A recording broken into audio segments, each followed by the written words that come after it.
In this video, we're going to go over snow checks or deposits that we're going to collect from the customer when they order a unit, and then we're going to send that money to the vendor, or we're going to pay it to the vendor at some point when they invoice us.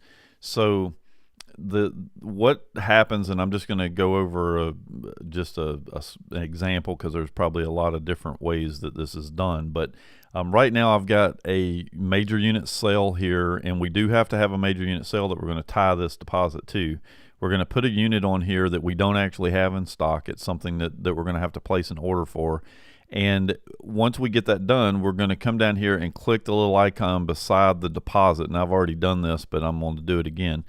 You can do it as many times as you want, but we're going to click the little icon, and we're going to get the customer deposit control. Here we select the cash drawer that we're going to use. I'm just going to put in cash, and to keep this thing simple, I'm going to put in $13. And down here at the very bottom, there is a control here for send deposit to the vendor. And it has snow check, and so we're going to come down here and we're going to pick BRP. So we're going to send this money. We want to collect the money from the customer and tag it to this deal, but we also want to make sure that we have a payable sitting there to send the money to the vendor, because they're going to be the ones that actually get the check when it comes time. So we're going to go ahead and pay it. And that's all that there is to do on the front end. The system now has created a payable to make sure accounting has something to cross-reference when it comes time. So what we're going to do now is we're going to go to accounting, and we're going to go to payables, and I'm just going to select pay payables just to show you what's happening here. And we're going to go down here and pick BRP. And then I'm going to turn on expense, because it has created an expense PO, and you can see here is the $13 purchase order that got created.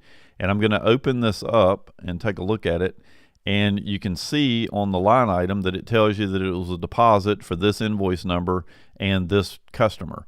Now the thing that we do want to make sure that we do is, and it depends again on the vendor and what the procedure is, but in the case that you have to get a certificate number or something like that from the vendor, and you want to make sure that you keep that tag to the purchase order, so that when we get ready to pay it, we know which certificates we're actually going to be submitting the payment for.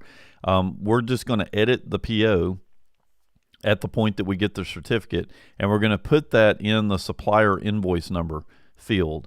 And then what will happen is if we put it in that field and we come back over here to pay payables again, and we go back to our BRP vendor or supplier, turn on expense, and now you can see the certificate number shows up here, so that when we get the invoice from them on which certificates they're billing us for, all we've got to do is come down through here and check off each one of them that applies, and then do the COD payment or whatever, or the ACH payment or whatever it is that we're doing to get that paid to the different suppliers.